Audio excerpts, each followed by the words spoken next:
There is a part of you that knows things about you that you do not yet know about yourself. Not a mystical part, not a supernatural intelligence operating outside the ordinary mechanisms of human psychology. Something considerably more grounded and considerably more personal than either of those framings suggests. The specific accumulated intelligence of every quality, every feeling, every genuine impulse and authentic response that your early life required you to seal away, gathered together in the psychological territory that Carl Jung called the shadow, and that Gabor Maté, working within that tradition while grounding it in clinical observation, understood as the unintegrated remainder of a self that was never permitted to be whole. This part knows what you genuinely feel when the feeling is inconvenient. It knows what you actually want when the wanting contradicts the identity you have been maintaining. It knows what frightens you at a level beneath the fears you have consciously acknowledged. It knows the specific quality of your genuine anger, your genuine grief, your genuine longing, all the emotional material that the adaptive self decided was too costly to express and has been managing into silence ever since. And it has been trying, in the only languages available to it, to tell you what it knows through your disproportionate reactions, through the specific quality of judgment you level at other people, with a personal heat that goes beyond ordinary disapproval, through the self-sabotage that appears precisely when something genuinely good is within reach, through the dreams that disturb you with imagery you would never consciously choose, to the body's persistent symptoms that medicine investigates and cannot fully account for. These are not random. They are not noise. They are the shadow's attempt to communicate what the conscious self has decided it cannot afford to hear. Today I want to give you what the shadow is actually trying to teach you, not as abstract psychological theory, as the specific, practical, genuinely available self-knowledge that lives in the territory you have been most consistently avoiding. If something in that framing already feels relevant to your own experience, if something recognized itself in what I just described, drop 777 in the comments. Not as ritual, as honest acknowledgement that you're willing to hear what the shadow has been saying. Type 777 and let us listen together. Gabor Maté was careful about the shadow in a way that most shadow work content is not. He did not treat it as a collection of defects requiring management. He did not treat it as dark material to be cautiously approached and carefully contained. He treated it as information, as the specific, personal, completely honest intelligence of the parts of the self that the conscious identity had decided were incompatible with its own maintenance. And he observed something that changes everything about how the shadow is approached. The qualities sealed in the shadow are almost always the qualities that were sealed, not because they were genuinely problematic, but because the specific environment in which the self was formed could not hold them. The anger that was sealed was often entirely legitimate anger at entirely genuine violations. The need that was sealed was often entirely ordinary human need for connection and care and recognition. The ambition that was sealed was often entirely authentic desire for the specific kind of contribution that the genuine self was formed to make. The shadow is not the worst of you. It is very often the most genuine of you, the parts that were too real, too specific, too personally true to fit into what the environment required. Now I want to give you the 7 specific things the shadow is trying to teach you about your true self, each one emerging from a different channel through which the shadow speaks most consistently. The first teaching arrives to the people who irritate you most.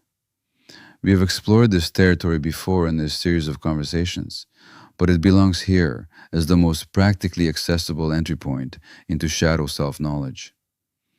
The specific quality in another person that produces the most personally invested, most disproportionately heated quality of disapproval is almost always the sealed quality in yourself.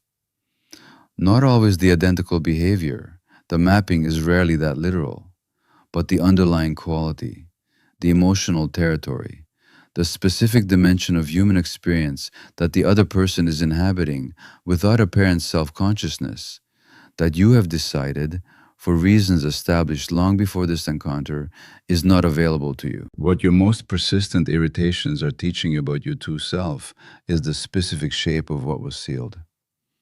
The person who irritates you most with their neediness is carrying information about your own sealed need.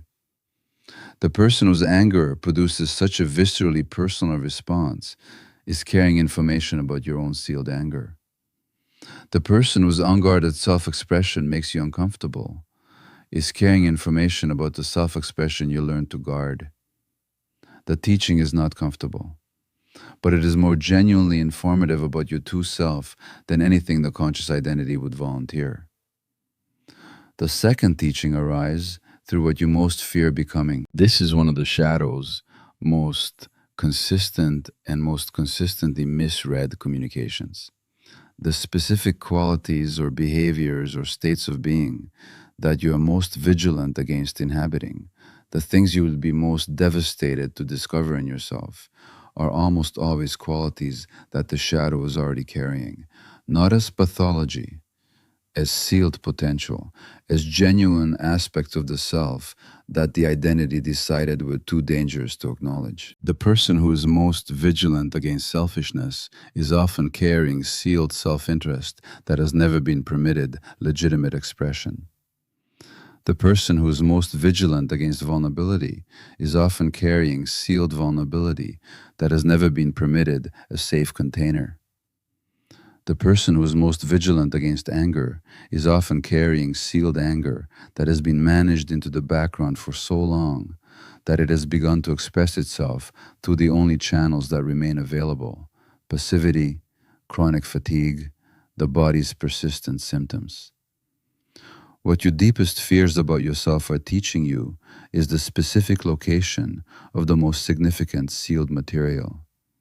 The vigilance itself is the signal. Where the monitoring is most intense is where the shadow is most present. The third teaching arises through your recurring dreams. Gabor Maté took dream material seriously, not as mystical information, but as the shadow's most direct available channel of communication. The dreaming mind does not have access to the conscious identity's editing function. It cannot perform the specific management that the waking self applies to experience before allowing it into awareness. And so it produces, in the specific imagery and emotional texture of dreams, the material that the waking self has been most consistently preventing from surfacing. The dream that recurs, the one whose imagery disturbs or confuses or produces an intensity of feeling that does not dissipate with waking. This is not random neurological noise. It is the shadow's persistent attempt to bring specific material into the awareness of the conscious self. Not through interpretation necessarily. The meaning of dream imagery is rarely as literal as the dreaming feels, but through the emotional quality of the encounter, through the specific quality of feeling that the dream produces and that carries information about what the shadow is carrying. What your most persistent and most disturbing dreams are teaching you about your true self is the emotional territory that your waking life most consistently avoids, not what the imagery literally contains, what it makes you feel. And what that feeling, followed honestly into its own history, reveals about what has been sealed.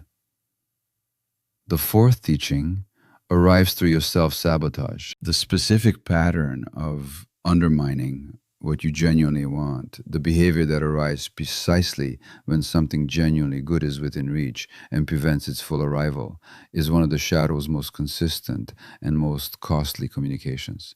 And it is almost always communicating something specific about the genuine self that the conscious identity's pursuit has not adequately accounted for. Sometimes the self-sabotage is communicating that what was being pursued was the wound's desire rather than the genuine self's, that the goal was organized around compensation rather than genuine expression. that the achievement of the goal would have required the continued suppression of something genuine rather than its fuller expression. Sometimes the self sabotage is communicating genuine fear, not the conscious, acknowledged fear that the identity is already processed and decided to move past, but the deeper, pre-verbal, nervous system level assessment that the specific vulnerability required by the genuine arrival is more than the current level of interior safety can sustain. What the self sabotage is teaching you about your true self is where the genuine self and the pursuing self are not yet fully aligned, where the direction being pursued requires the continued suppression of something that the genuine self is not willing to continue suppressing, or where the genuine arrival would require a quality of exposure that the genuine self does not yet feel genuinely safe enough to inhabit. The fifth teaching arrives through what you give most freely that you cannot receive. The specific quality of care or attention or recognition that you offer to others with the most natural generosity. The thing you give without being asked, without effort, without the slight calculation that other forms of giving sometimes involve. That quality is almost always the thing your shadow is carrying as your deepest unmet need. The person who gives genuine, unhurried, completely present attention to others and cannot receive attention without immediately redirecting it is carrying the unmet need for genuine attention as sealed shadow material. The person who offers genuine, unconditional care to others and cannot receive care without the anxiety of unworthiness is carrying the unmet need for unconditional care as sealed shadow material. What the gap between what you give and what you cannot receive is teaching about your true self, is the specific shape of what was needed and not adequately available in the original relational environment. The giving is the shadow's attempt to provide for others what it most needs for itself. And the inability to receive is the shadow's faithful execution of the early conclusion that the genuine self's needs were not available to be met. The sixth teaching arrives through the creative impulses you have never followed, the specific creative directions that have called to you across your life, the ones that felt genuinely, personally, specifically yours, in a way that was different from the various things you have actually pursued. Those impulses are among the shadow's most direct communications about the genuine self's actual nature and actual purpose. They were not followed very often for entirely understandable reasons. They were impractical. They were not what the environment rewarded. They required a quality of genuine self expression that felt more vulnerable than the adapted self could sustain. They pointed in directions that the identity organized around external approval could not easily justify, but they continued to call. In the background of the more practical choices, in a specific quality of aliveness that certain creative encounters produce that nothing else quite replicates, in a particular kind of grief that surfaces when you encounter someone else inhabiting the creative direction that has always felt like yours.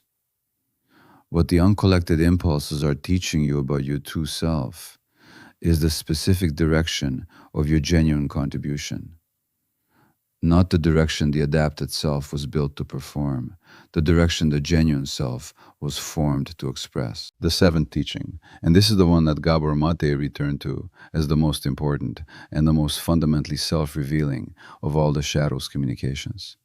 The seventh teaching arrives through the quality of aliveness you feel in specific moments that you have not allowed yourself to take seriously as information. The moment in which something unexpected produced a quality of genuine aliveness that was different from the ordinary texture of daily experience. The conversation that left you feeling more yourself rather than less. The encounter with a particular idea or a particular place or a particular quality of human connection that produced a specific, unmistakable felt sense of recognition. This is closer to what is genuinely real than what I have been organizing my life around. These moments are the shadow's most hopeful communications, not about what is missing, about what is possible, about the specific quality of genuine aliveness that the genuine self, the whole self, including everything the shadow is carrying, is capable of experiencing when the conditions for its expression are genuinely present. They are trying to show you something about who you actually are when the adapted self's requirements are temporarily suspended, about what the life organized around the genuine self rather than the adapted one might actually feel like. Taking these moments seriously, treating them as the genuine, reliable, honest information about the true self that they actually are, rather than as pleasant anomalies to be noted and moved past, is the beginning of the shadow's most important teaching becoming genuinely available. What the shadow is teaching you about your true self is not a single lesson and not a simple one. It is the accumulated, patiently communicated, entirely personal intelligence of everything you are that you have not yet been able to claim. Everything genuine that was sealed in the process of becoming functional. Everything authentic that was managed into the background in the service of maintaining the identity that the early environment required. And the integration of that teaching, the gradual, imperfect, genuinely worthwhile process of allowing what the shadow carries back into conscious relationship with the self, is not the elimination of who you have been. It is the expansion of who you have been into something more genuinely complete, not a different self, the whole self, the one that includes what was sealed, the one that is larger and more honest and more genuinely capable than the adapted self alone has ever been permitted to be. And the privilege of a lifetime, the one Gabor Maté pointed toward with everything he had across 5 decades of honest, clinical, and personal engagement with exactly this territory. The privilege of a lifetime is to become who you truly are, which includes everything the shadow has been carrying, especially that